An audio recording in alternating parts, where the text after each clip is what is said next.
Là, on reçoit une alerte qui vous signale qu'il y a un arrêt cardiaque à proximité. Je vais accepter d'aider. Et donc, j'ai l'adresse du lieu et je vais pouvoir afficher l'itinéraire.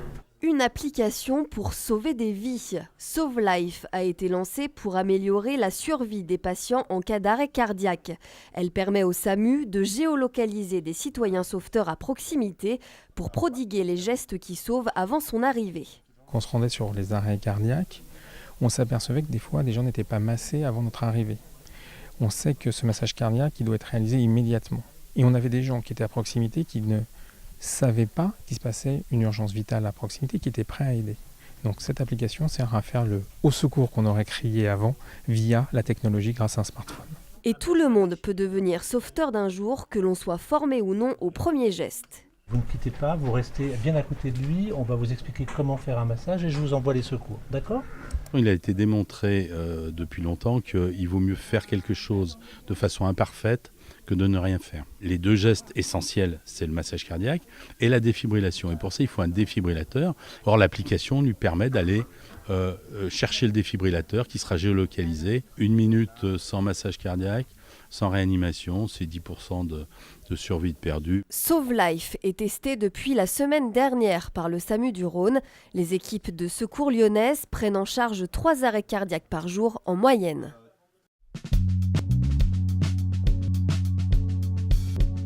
C'est dans ce petit atelier que l'aventure de Benoît Richard a commencé. Passionné depuis toujours de vélo, il a longtemps retapé ses 2 roues et ceux des autres. Et l'idée de créer un vélo simple à utiliser et à entretenir a germé.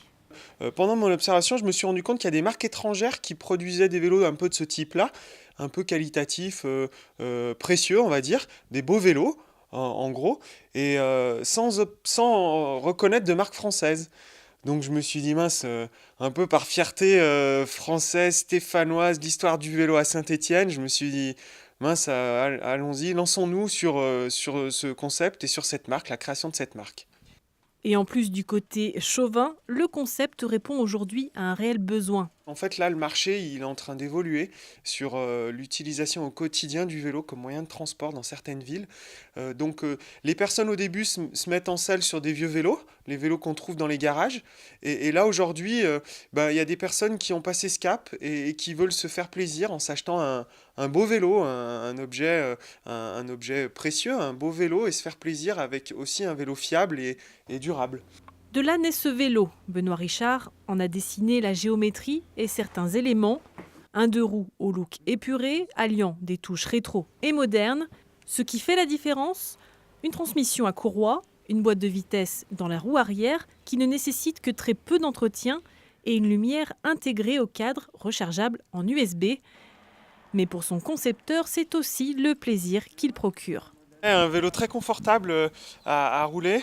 Il y a 2-3 éléments qui le rendent très très confortable, en l'occurrence les poignées, la transmission qui est très souple. On ne sent pas le changement de vitesse avec les vitesses intégrées. C'est une vraie boîte à vitesse. Et puis après, la géométrie qui le rend confortable, la selle aussi, en cuir. Non, c'est un vélo tout confort. Benoît Richard attend désormais sa première production d'une 30aine de vélos. Quelques pièces sont fabriquées en Asie, mais l'assemblage se fera bien dans la Loire. Il espère prochainement trouver un local et développer sa gamme.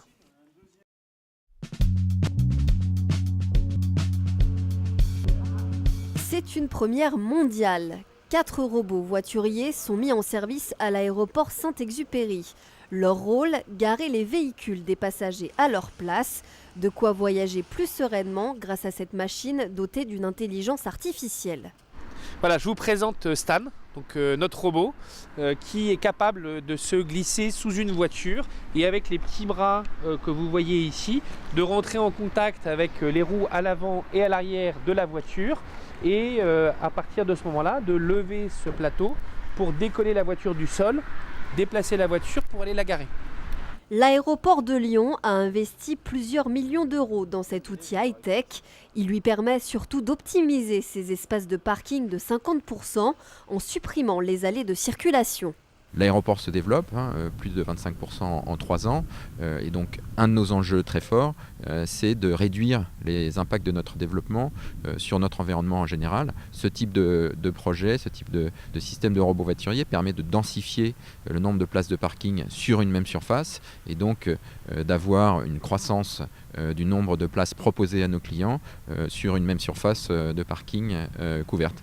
Les 4 robots voituriers sont actifs sur le parking P5+. Pour les usagers, il faut compter un surcoût de quelques euros par rapport aux autres parkings longue durée.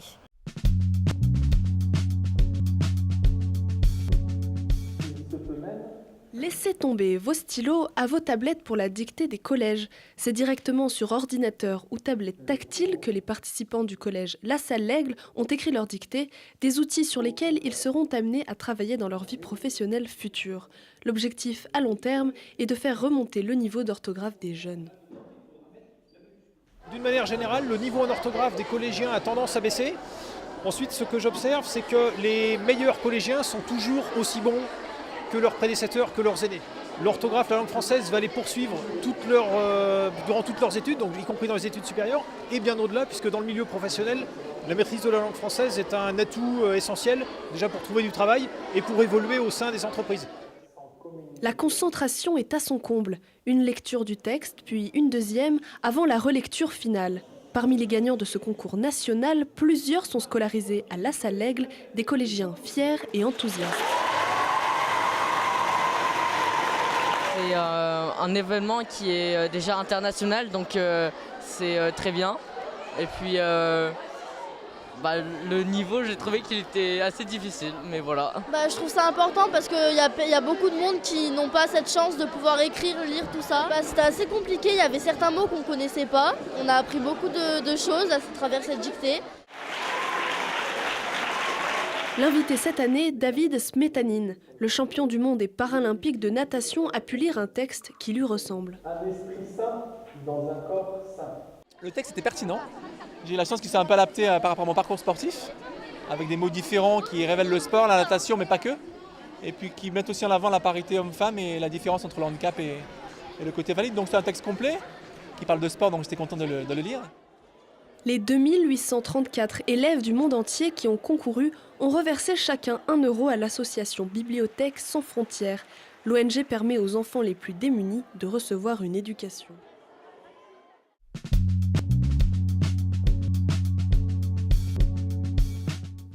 Bienvenue à l'ASM Expérience à Clermont-Ferrand, un espace de 600 mètres carrés dédié au ballon ovale, le tout à quelques pas de la pelouse du stade Marcel Michelin. Le temps d'une visite, vous êtes tantôt plongé dans la peau d'un commentateur sportif, d'un joueur de rugby et même au cœur d'une mêlée dans une vidéo 360 degrés. Ici, on vit le rugby. On a décidé d'appeler ça une expérience parce que on veut y montrer des gens qui sont immergés dans un univers qui est l'univers du rugby. Il se trouve qu'on est le seul parcours à thème en France et en Europe sur le thème du rugby. Des ballons, des maillots, mais aussi des trophées. Un espace comme celui-ci, c'est aussi l'occasion de rappeler les meilleures performances du club. On s'attendait aussi à ce que les touristes ou les passionnés nous disent Clermont, c'est pas la vitrine des trophées qui va être très longue dans le musée. Eh ben non, on veut justement montrer qu'on a le bouclier de Brennus, mais on a eu aussi d'autres coupes, d'autres challenges que les gens ont peut-être oubliés. Une expérience à vivre pour les passionnés et pour tous les autres.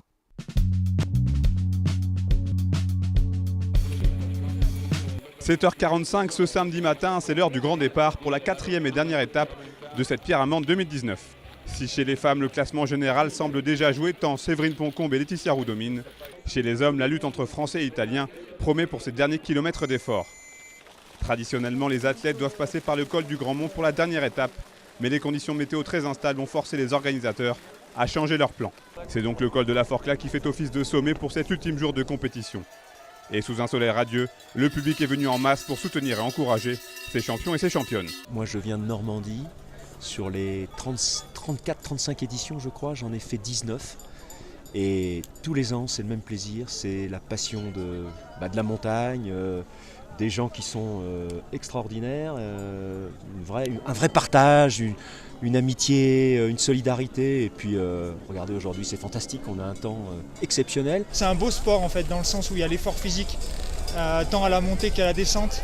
Et voilà, c'est des gens qui m'impressionnent vraiment par la technicité qu'ils peuvent faire et par les charges d'effort physique qui se mettent là pendant 4 jours. À ce moment précis de la journée, on se croirait presque dans une étape de montagne du Tour de France où les coureurs doivent se frayer un chemin entre les spectateurs. Pour les skieurs, le col de la Forclaz est aussi le moment et l'endroit de repasser en mode descente. Et à ce petit jeu, les leaders français Didier Blanc et Valentin Favre s'en tirent plutôt bien avec une petite avance sur leurs poursuivants directs. Séverine Poncombe et Laetitia Roux, elles, ont déjà creusé le trou. Le scénario de la course ne bougera plus jusqu'à l'arrivée au Plané, à Arèche-Beaufort. Didier Blanc et Valentin Favre font coup double, l'étape et le classement général. C'est vraiment un accomplissement et puis surtout maintenant, moi je suis un peu hors retrait de haut niveau et c'est vraiment du plaisir, donc c'est tout du bonus, c'est vraiment c'est grisant. Ouais. 35 minutes plus tard, Séverine Poncombe et Laetitia Roux franchissent la ligne elles aussi en vainqueur. Première victoire pour la Suissesse et 8e sacre sur la pierre à Mantes pour Laetitia Roux. Je pense que c'est toujours différent et c'est toujours tellement magique, c'est des moments incroyables, donc une victoire à la pierre à Mantes, je pense que à n'importe qui qu'on propose une victoire à la pierre à Mantes, on dirait toujours oui. Hein. Cette 34e édition de cette course mythique aura répondu aux attentes. On comprend mieux pourquoi certains vont véritablement au bout d'eux-mêmes pour la terminer.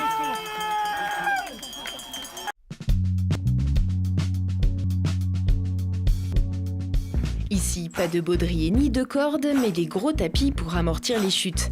Hauteur maximale des murs, 4,50 m pour des voies courtes, intenses et très techniques. Cette salle de bloc, les grimpeurs du Pôle France de Voiron l'attendaient avec impatience. Fini les allers-retours à Fontainebleau, ils peuvent désormais s'entraîner au même endroit sur les 3 composantes de la discipline, vitesse, difficulté et bloc, de bon augure pour les Jeux Olympiques de 2020. Le bloc, c'est vrai que ça apporte beaucoup plus de diversité gestuelle, de diversité technique, de diversité physique. Donc il y a certaines qualités que j'avais développées en vitesse que j'arrive à retranscrire sur le bloc, comme les mouvements plutôt en explosivité, en coordination, des choses comme ça. Et du coup, il y a la 3e discipline, la difficulté, qui est la plus difficile pour moi, parce qu'on rajoute en plus des aspects d'endurance. Et du coup, en fait, c'est le mix des 3 qui permet de développer, on va dire, ma condition physique générale, et je pense que chaque discipline sert un petit peu les autres, donc c'est un bon équilibre de faire les 3. Cette structure couverte de 600 m² grimpables a été imaginée par les entraîneurs du Pôle France. Sur ces murs déversants, les prises colorées dessinent les différents parcours, des itinéraires qui changent chaque semaine. L'objectif, coller au plus près des voies dessinées lors des compétitions internationales pour préparer au mieux les athlètes. Il y a parfois sur des zones qui sont un peu moins dévers, là, qui sont sur ma droite, où là on va beaucoup travailler sur le côté technique. Ce qui est derrière moi, ça va plutôt être sur le côté un peu plus physique, mais des fois il faut arriver à combiner le tout, parce que c'est ce qu'on peut arriver à trouver aussi en compétition. Donc il faut arriver à faire un peu une combinaison de tous les facteurs qui peuvent poser problème à nos grimpeurs, pour faire en sorte qu'ils soient le mieux préparés pour les compétitions. Avec ce nouvel outil, la Brunerie devient donc le véritable camp de base de l'équipe de France d'escalade, une salle totalement réservée aux clubs et aux champions de la discipline. La voie d'entrée, un 7 à bloc, soit un 8 à falaise, du haut, du très haut niveau.